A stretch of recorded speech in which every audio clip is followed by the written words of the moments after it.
Hey, is this thing on? Are we recording? Can I get a tech person? Oh, for the love of ed tech. Today, we are talking to Melissa Kincaid, a technology trainer administrator at Cincinnati Public Schools. Welcome, Melissa. We are so excited to talk to you today. Hello, darlings. I am excited to Hello. be here. So I think we'll just start like we always do, Melissa. So we I usually know. have our guests come on and start off telling us about their journey into education and how they ended up where they are doing what they are doing. So, my journey into education, every teacher has their own unique educator journey. And I laugh that mine is the journey of the Black Widow. So, I started off as a classroom teacher. I decided to become an instructional coach because I loved our instructional coach and I thought that she did a really good job of supporting teachers. And she actually told me, hey, there was a position open. I think that you should look into it. I became an instructional coach. I was an instructional coach for several years until the district decided to eliminate that position. Hmm. And Bummer. although it was very sad, I decided to take a position as a math specialist. And then because of COVID, they eliminated that position.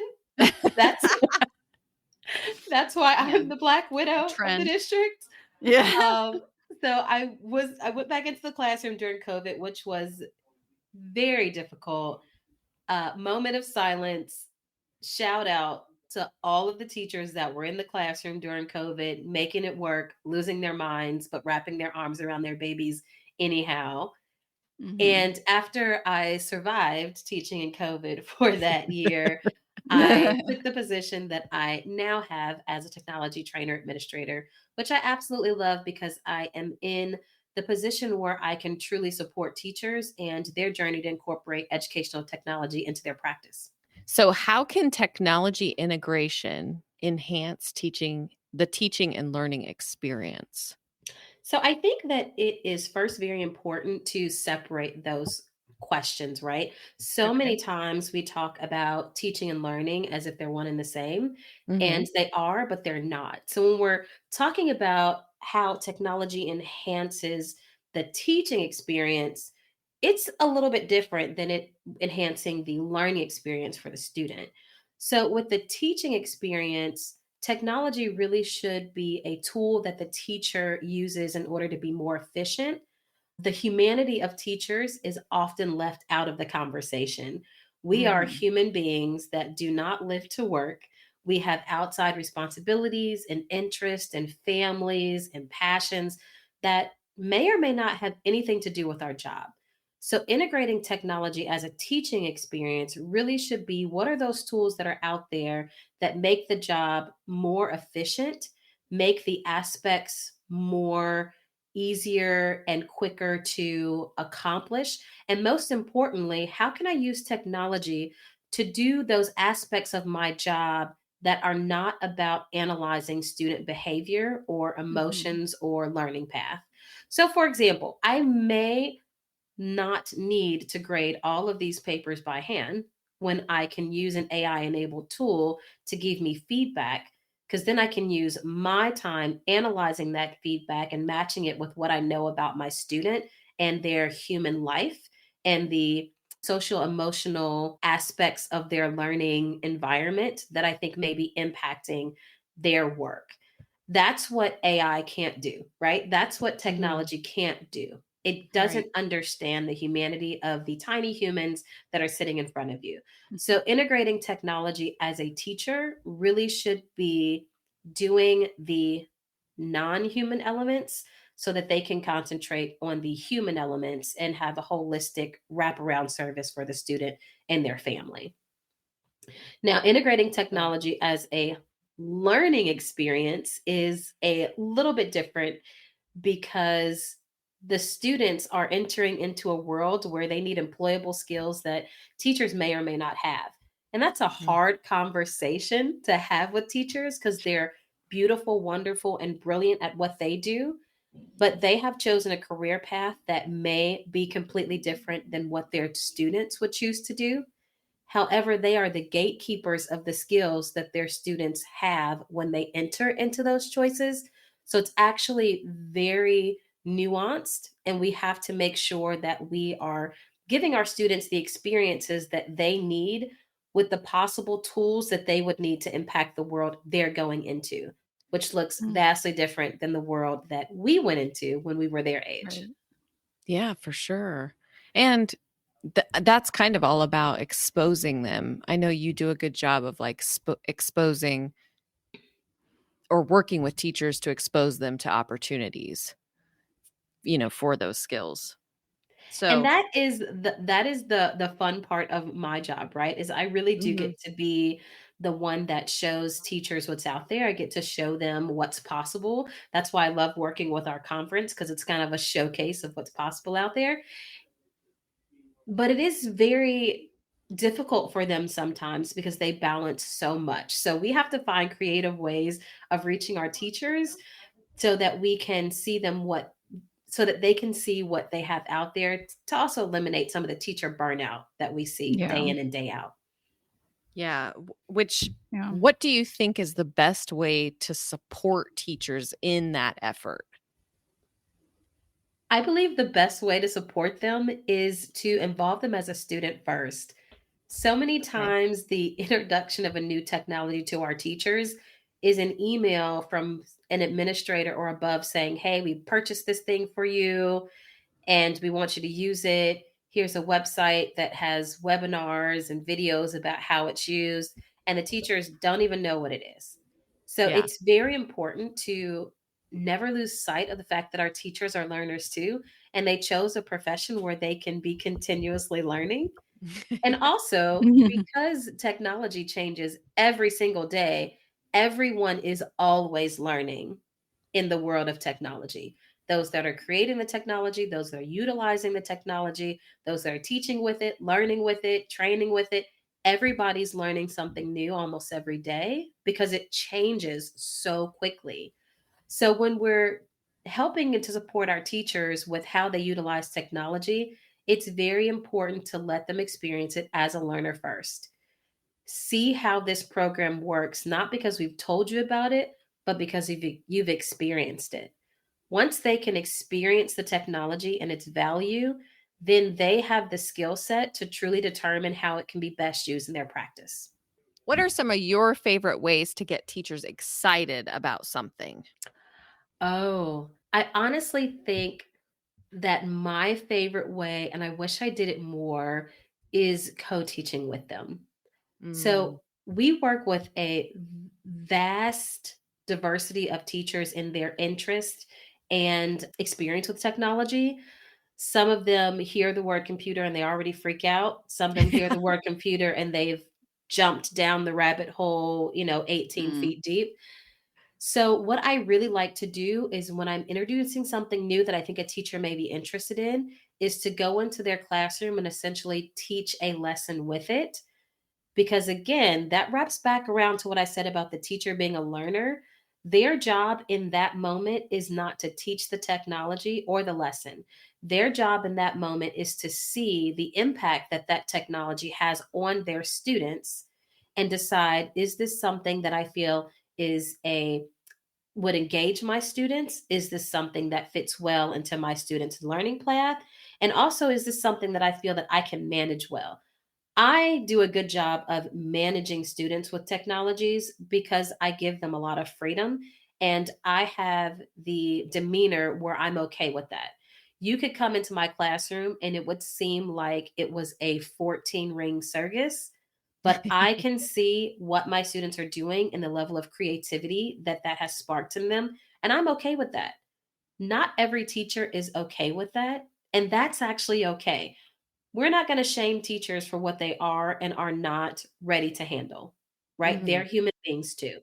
So I also want them to be in that moment to see, is this something that I have a management plan for as my students are engaging with it? So that's my favorite thing to do because they get to be the expert into how this technology would be incorporated into their learning space, not because they thought of it outside of their students, but because they seen and experienced it as their students were working with the technology. Mhm. Yeah, I love that, and we've been lucky, well, I've been lucky enough to do some things with you Yes. that are always so much fun in that co-teaching space. So I'm also curious, like, what are some of your favorite tools and maybe some uses for them? Because I think you've got some great ideas to share with listeners. So I want to start with a disclaimer to all of our tools that we use in Cincinnati Public Schools and all of the great partners that I work with. They are all brilliant and amazing. Please don't Oh, playing favorites is hard. So I am a creative person. I love creating things. I love making things. I call myself a creative math nerd because I am just as jazzed about creating new things as I am about mathematics. So some of my favorite tools are things that we can use to help the students express their learning path and journey in mathematics creatively. So, man, so should I do like a top 3, a top 5? What do you think? Hmm. Because you got to give me a limit, girl. No, maybe top 3. That might be Okay. It's a good place to top start. 3. Yeah. So I would say top 3. Number 1 definitely has to be Adobe Express. So Adobe Express is an all-in-one editor that allows you to just create things super quickly. And when I say things, it really is a lot. You can create Right. podcasts, you can create drawings, flyers, videos, GIFs. I mean, the sky is the limit. And what I love about Adobe Express is that it has so many stock options and templates that it makes creative people like me who do not consider themselves artists, right? Like I am a creative, but a blank canvas scares me. And so it gives me a starting Yes. point to where I Yes. can customize and take these ideas that are in my head and just bring them into reality. So Adobe Express is definitely my favorite. And it has some cool generative AI tools in there to where I can really take the craziness that's in the head of Melissa Kincaid and bring it to life. I love it. I love it. So Adobe Express is definitely probably my number 1. Number 2, I would probably say Screencastify. So Okay. Screencastify is a video creation and editing software. And I love it because it creates the things, right? So Adobe Express is an editor, but I'd have to actually create the audio and video first. So I use Screencastify for that a lot. And my favorite thing about Screencastify is that it is so super easy. So many times we work with students and teachers that they want to make a video, they want to make a podcast, they want to do these things, but they don't think that it's accessible. And it really is. Really, it really is, right? So, I Yeah. mean, a lot of times we're like, you know what, just press record. And if you don't want to be on screen, that's okay. If you do want to be on screen, that's okay too. So those are probably my 2 of my favorites. Nailing down a third is like Third. picking a favorite star in the heavens or a favorite book in the library. Man, let's see. I would probably say my number 3 is I'm going to cheat, right? I'm going to cheat. Okay. I'm going to say Okay. my number 3 is Google Ah. because Work in the and system it's a here. Okay. little bit of a cheat because it wraps in everything. Yeah. Slides, docs, sheets. I am a Sheets fan. I joke that I plan to run a small country on Google Sheets one day. I will come live There's there. just so much. It's so much. So the thing I love about Google products is that they all integrate together. So I can create an email block in Docs that I can send through Gmail. I can create something in Sheets and then use an extension to create Docs from that. Everything just integrates so seamlessly that it is a huge Google Workspace is a huge efficiency tool for me in my job. So that's the one that's not about creation. It's about doing the things that I need as an educator, right? And it makes it saves me a whole lot of time so that I can spend more time dancing and biking and living and Good. laughing and doing things that I enjoy. Yeah. And I love too. I love that about you, that you are a big proponent of like being a human who has an identity and interest outside of a working space. 100%. Work You know, hard while you're in the hours, and then you're allowed to be at free. some point in time in the history of our profession, we started to equate the struggle with being an effective teacher, and that's just not accurate.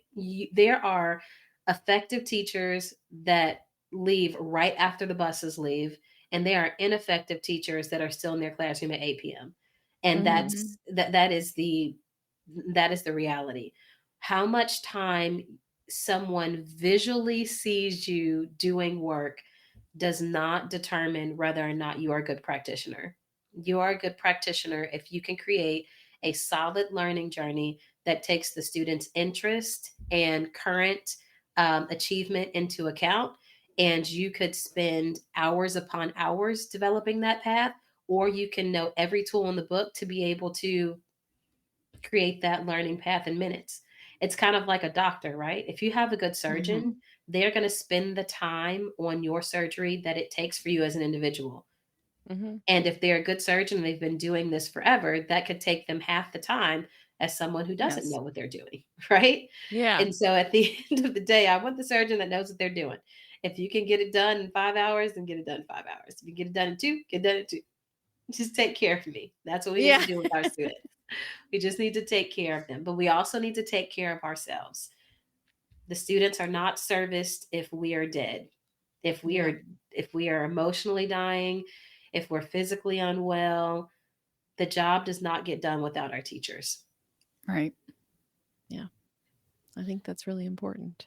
It is so important, and we're losing so many great teachers to other professions because they realize the incredible skill set that they have.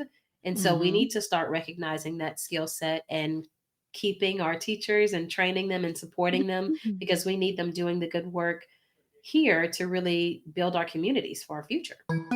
If you like this podcast, check out our latest, Minds Over Media, a collaboration between SOIDA and the University of Cincinnati, delving into diverse aspects of media literacy. Uncover the power of media literacy through insightful conversations and gain valuable insight from esteemed scholars and dedicated educators navigating this complex landscape. Check it out on Spotify and Apple Podcasts. Teachers, you can now earn contact hours toward grad credit for listening to the podcast. Visit fortheloveofedtech.org for more information. Okay, I have one more question for you, being a math teacher. I'm ready. Okay. I'm so ready. What would your advice be for integrating technology or using technology in a math space, but also balancing like the importance of still actually like writing and working out problems and doing those things where like that's important too. For sure. So I love this question for so many different reasons, right? I am a one woman army to try and change, excuse me, the narrative around what we say mathematics teaching is, right? So, in my mind and heart and personal war, I should say, math is not about doing the things, right? Math is about understanding the things and applying the things.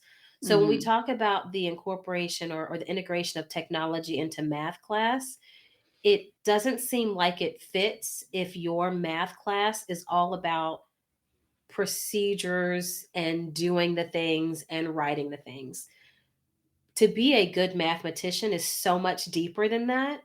Our students have to be able to think through and process the mathematics and the mathematical ideas. And technology really helps with that because it is a tool. So, one thing that we really want students to do in a mathematics classroom is to be flexible with their excuse me, with their problem solving strategies, right? So I should be able to give you a problem and you decide what tool you need to solve that problem.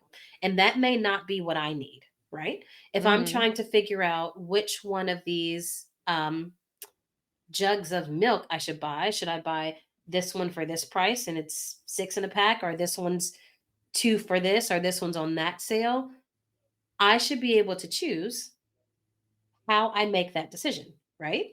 Mm-hmm. Technology is a tool. So if we are training our students, you have a problem in front of you. Here's some tools you can use to solve that problem. Here's some strategies you can use to solve that problem. Then it becomes around, what do I need to solve that problem? The focus is not just on here's the solution, right? And that's the Mm-hmm. change that we're trying to make. So incorporating the technology will always have them in the mindset of understanding what is around them that they could use so that they can choose what is important in any situation. That is super important because they will not always have you there to hold their hand. I always tell my students that I want them to create the next Uber more than I want them to be an Uber driver. You could be a really, really good Uber driver, but I want you to be the one to determine there's a problem with how people get around and create the solution pathway. If you did not have the problem solving skills and the understanding of how technology works to do that, you would not be able to be the one who conceptualizes the next Uber. And Mm-hmm. Right. that's what I want my students, that's the position I want my students to be in. So that's why I want them always seeing the technology that's out there, understanding what's available, but also just being in the mindset that there has to be something out there that I can use to be efficient in this task. And I may not know what it is yet, but because I know technology is so vast, because I have those experiences with different things it can do, I know it's out there and I can search for it. Girl, do not get me on this soapbox about us using technology and math. And it is also very sorry, y'all know this is my No, No, no, I no, love it. no, no. It No, is I Yeah. want to hear it. it is very important that we allow students to be creative with their learning pathways in mathematics. Mm-hmm. And so when I talk about things like Screencastify or Adobe Express, or even something like Pear Deck or Cami, where they can annotate on documents, there is value to writing with your hands. There is Mm-hmm. also value to writing things digitally. So when Mhm. I create things offline, it hits a different part of my brain than it does when I create them online. There are some teachers that feel that handwriting is the way to go. There are others that feel that digital is the way to go. In reality, it needs to be a balance. Why? Because the learner needs to understand what they need to communicate their story. In the world that we live in, the people that are right are not always who's listened to. The people Right. who can communicate well are those that are listened to. And I want our students to know how to communicate how they're feeling, what they're thinking, what they need, what they think the next steps are, and how they communicate may not be how I communicate. So I need to expose them to different ways of communicating their story through writing, through video, through audio, through movement, through art, both physical and digital. So that way they can decide in their being, which one of these ways do I best communicate my learning pathway, my story, because they need to understand the bodies they're living in, which may be completely different than the mind that I'm living in. Sorry, girl, I told you this is a soapbox for me. No. No, yeah, no. And I'm just sitting here thinking like the people that would say, but they still have to take the test. But they still have to take the test. They do still have to take the test. And you know that, so you know that, Kara, because you were there when we did that script with Witten Hills. Mm-hmm. So yes, they do still have to take the test. As our students, and I love that project that we did with her. So the students were having a hard time writing for understanding, right? Mm-hmm. So you could keep telling them, oh, you need to write this. You need to write this. You're not writing it right. You're not writing it right. You need to do this. You could do that. You can do that. Or you can say, I'm going to have you make a cartoon.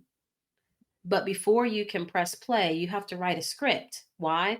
Because that's what we do in the industry, Mm-hmm. right? Like even for this podcast, you gave me an idea of, hey, here's some things that we could ask. Preparation is part of the industry. Yeah. Right. And so you wrote this script. And then we talked about your vocabulary and how you communicated your story. And then you created the animation. Them knowing that the end game was a way that they wanted to share their story made the steps of that more accessible. They didn't like writing, but they did like creating animations. But because the writing was a part of that, it helps to improve their writing as well.